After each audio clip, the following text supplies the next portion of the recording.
Boa tarde, meus caros amigos. Aqui é o Félix Lúcio, o gato milenar de volta para vocês. Hoje vamos nos embrenhar na lendária história de Zeno, o mestre estoico dos mares. Ou pelo menos ele tentou. Vamos traduzir isso para o meu estilo felino e afiado. E galera, não se esqueçam de ajudar o canal com aquele joinha e um comentário esperto. Isso não só faz a gente crescer, mas também nos dá aquele empurrãozinho para continuar com o trabalho. Se você curte estoicismo, diga sim nos comentários e compartilhe sua opinião sobre o que você acha de Zeno. Estou curioso para saber. Então, no glorioso ano de 300 a.C., na magnífica cidade de Chipre, vivia um comerciante absurdamente rico chamado Zeno. O cara estava literalmente nadando em ouro. Mas, claro, o destino adora um drama. Durante uma viagem de Fenícia a Pireu, o barco dele decidiu se transformar em um submarino de vez, levando com ele toda a sua mercadoria de valor inestimável. Que azar do caralho! Agora, imagine só, todo o seu trabalho de uma vida inteira afundando junto com o navio por uma tragédia que estava completamente fora do seu controle. Poft! De magnata a mendigo em um piscar de olhos. E aí, como você reagiria? Faria um escândalo? Entraria em depressão? Sentiria que a vida te deu um belo chute no seu rabo? Para a maioria de nós, essas reações seriam o pão com manteiga, mas não para Zeno, o papai do estoicismo. Uma pequena mudança pode durar uma eternidade, e uma simples reprogramação mental pode desencadear transformações profundas e impactantes. O coração do estoicismo é o verdadeiro ícone da aceitação e da indiferença. Depois de devorar as obras dos filósofos grandões, como Sócrates, Zeno decidiu criar e ensinar o estoicismo. Segundo ele, embora a gente não possa controlar o que acontece conosco, temos total controle sobre como isso nos afeta e precisamos usar esse controle com maestria. Em vez de chorar sobre o leite derramado, ou no caso, sobre mercadorias afogadas, Zeno focou em manter a compostura, se mantendo calmíssimo e neutro, apesar de todo o desastre. Hoje em dia, as pessoas veem os estoicos como seres imunes à quebra emocional, que não se deixam levar por explosões de raiva ou crises de ansiedade. Mas, na verdade, a ideia original do estoicismo era muito mais rica. Não era só uma forma de descrever gente sem emoções, mas uma maneira de ver, entender e interpretar o mundo. Era um modo de vida que resistiu aos séculos. A filosofia estoica ainda pode ser aplicada às situações de hoje, assim como foi há milhares de anos. E seus benefícios são tão impactantes quanto sempre foram. O estoicismo nos ajuda a processar emoções negativas de experiências ruins e transformá-las em pensamentos que nos oferecem uma perspectiva única sobre o mundo. Perspectiva é tudo, meus caros. Cada pessoa no mundo tem experiências diferentes e, claro, perspectivas diferentes sobre as coisas. Os estoicos, esses filósofos descolados, se reuniam, discutiam e ensinavam suas ideias em locais públicos. A filosofia deles era tão popular quanto um vídeo viral de gato. Eles acreditavam que os princípios estoicos poderiam beneficiar qualquer um e todos, então não fazia sentido esconder esse conhecimento atrás das quatro paredes de uma escola ou de um pátio de palácio. Assim, qualquer um, desde um simples escravo até um imperador, poderia aprender e se tornar um estoico, e adivinha? Eles realmente fizeram isso. Alguns dos estoicos mais notáveis da história incluem Epicteto, que tem um nome que significa adquirido, porque ele já foi propriedade de alguém, Sêneca, um estadista super famoso, e Marco Aurélio, o imperador romano e um dos caras mais poderosos que já existiram. Os primeiros estoicos praticavam o que pregavam, evitando todas as formas de segregação e liderando a luta contra a desigualdade. Eles até inventaram a palavra cosmopolita, que literalmente significa cidadão do mundo. Quando ouvimos essa palavra agora, pensamos em cidades como Nova York, Toronto, Dubai e Londres por causa da diversidade delas. Era essa unidade e integração que os estoicos defendiam muito antes de ser moda. Na época da fundação do estoicismo, as mulheres não podiam seguir a filosofia, mas os estoicos estavam longe de concordar com isso. Musônio Rufo, o professor de Epicteto, uma vez disse: Não são só os homens que têm entusiasmo e uma inclinação natural para a virtude, as mulheres também. Elas se alegram tanto quanto os homens com ações nobres e justas e rejeitam o oposto. Sendo assim, por que é apropriado que os homens busquem e examinem como viver bem, isto é, praticar filosofia, e não as mulheres? Mesmo em tempos em que isso não era popular, as mulheres tinham a liberdade de aprender sobre o estoicismo e se tornar estoicas. E aí, por que tanta gente adota o estoicismo como um modo de vida? Vamos descobrir juntos. Em um mundo cheio de reviravoltas inesperadas, nossas emoções podem acabar atrapalhando tudo. Na real, não é que a gente fica triste porque coisas ruins acontecem com a gente. A tristeza vem mesmo quando essas coisas ruins são completamente inesperadas. A chuva é algo bom, né? Ajuda a regar as plantas, dá água para os animais e mantém o clima fresquinho. Mas a verdade é que quando aquela nuvem negra te pega lá fora sem guarda-chuva, não tem nada de divertido na história. Então, por que não choramos quando começa a chover? É porque, embora a situação seja ruim, a gente já aprendeu a esperar pela chuva. É algo que não dá para controlar. Por mais chato que seja, a chuva passa e o sol volta a brilhar. O estoicismo ensina que, da mesma forma, devemos esperar que tudo o que de ruim possa acontecer, vai acontecer. Imagina o pior cenário possível e fique tranquilo sabendo que isso pode realmente rolar. Um dos exercícios estoicos é conhecido como desconforto voluntário, que é basicamente uma maneira de aumentar a sensação de gratidão. Durma no chão da cozinha, tome banhos frios quando normalmente você toma quentes, coma só batatas por alguns dias, coisas desse tipo. Esse exercício ajuda você a entender que, por mais difícil que seja, você ainda vai sobreviver e talvez até prosperar se a sua mentalidade estiver no lugar certo. Ao suportar essas situações desconfortáveis, você prepara sua mente para enfrentar as futuras desgraças.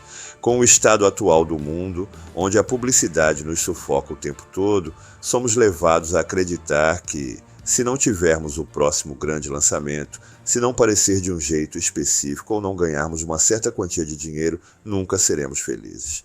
Essa mensagem é mais importante agora do que nunca. Entramos no mundo sem saber muita coisa. Crescemos aprendendo em casa, na escola e observando o mundo ao nosso redor. O problema é que, muitas vezes, essas três fontes de conhecimento nos ensinam de maneiras diferentes.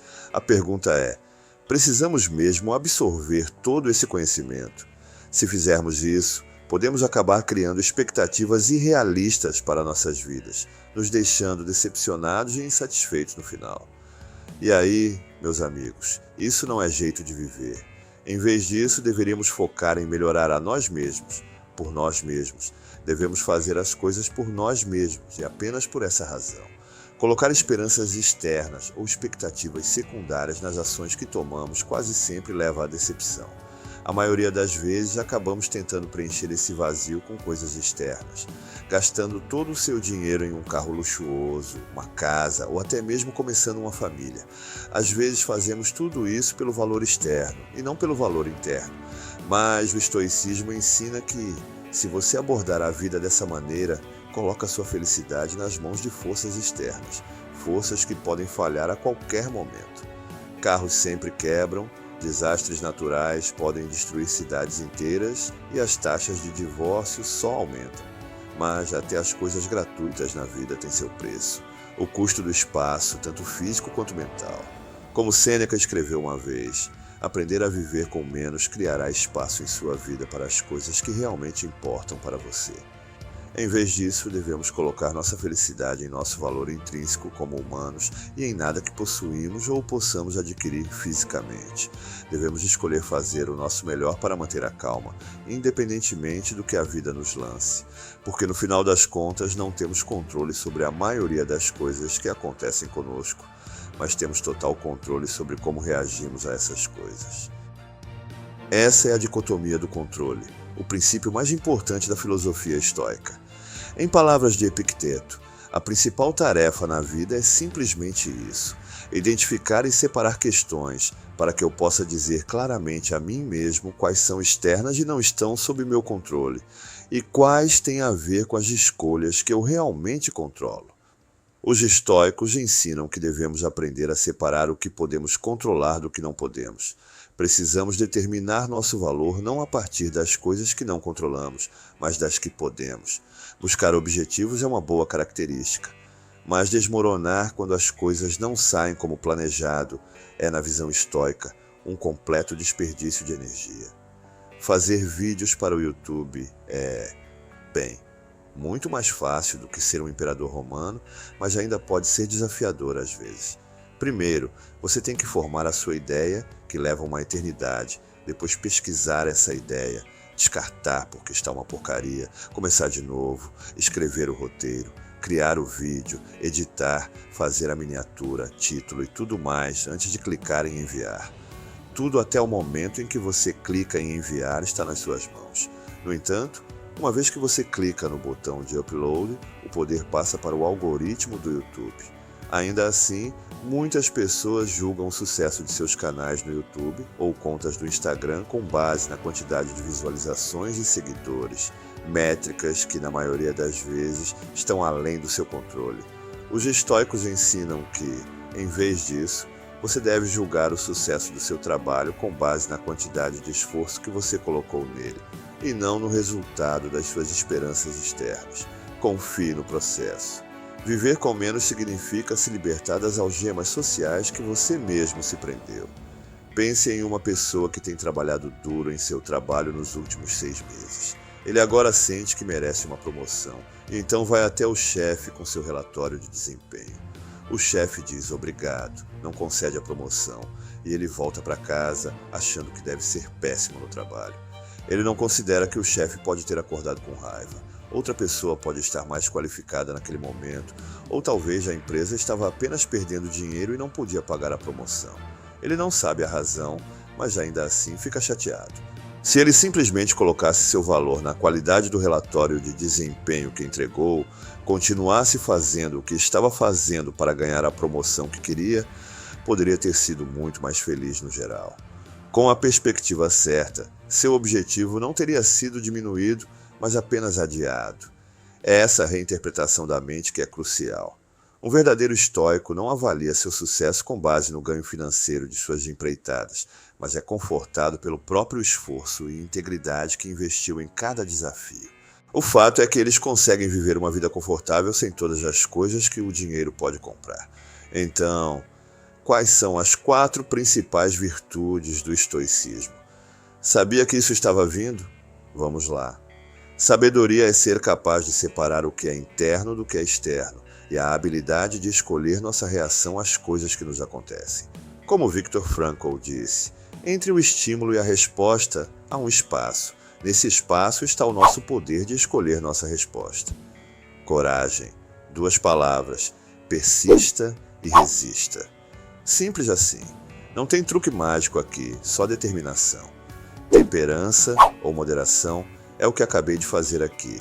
Fazer mais com menos, dizer mais com menos palavras.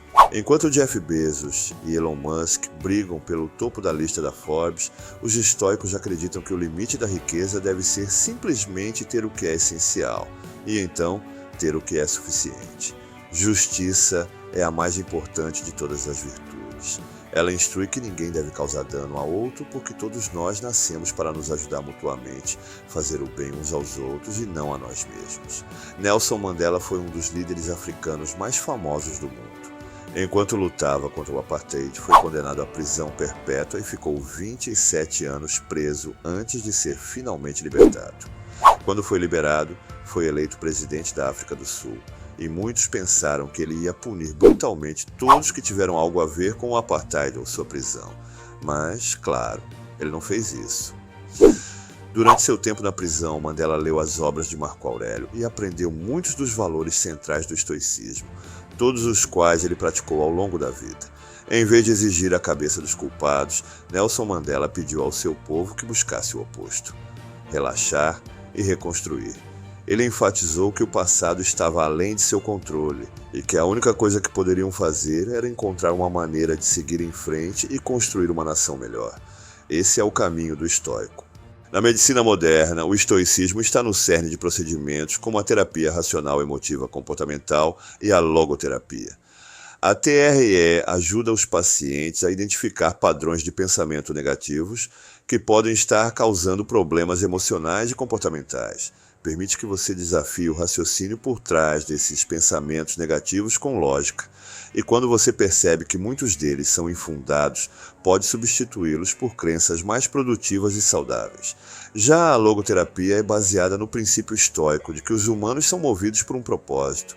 Mesmo nas situações mais sombrias, podemos preencher nossas vidas com significado e felicidade, simplesmente descobrindo qual é esse propósito. Como muitos de nós sabemos, isso é mais fácil de dizer do que fazer. É um processo, assim como tudo o mais. Temos que reconfigurar a maneira como pensamos, fora com o velho, dentro com o novo. Para resolver nossos problemas de felicidade, devemos praticar o valor próprio. Ao redirecionar nossa definição de valor para as coisas que podemos controlar, podemos parar de nos fixar nas coisas que não podemos controlar e, no geral, levar uma vida muito mais feliz e satisfatória. O estoicismo nos ajuda a navegar através das tempestades passadas e presentes em águas mais calmas e pacíficas. E se nosso navio afundar e todos nós nos afogarmos, podemos encontrar paz no fato de que vivemos uma vida boa, embora não tão longa quanto esperávamos. Porque lembre-se, tudo tem um fim. Agora, meus amigos, deixem seu joinha. Comentem aqui embaixo o que acham sobre o estoicismo e sobre o grande Zeno. Seu apoio é o que nos faz continuar. Se você curte essa filosofia de vida, dê um sim nos comentários e compartilhe sua visão sobre o que pensa de Zeno. Isso ajuda o canal a crescer e nos incentiva a trazer mais conteúdo incrível para vocês. Até breve, humanos.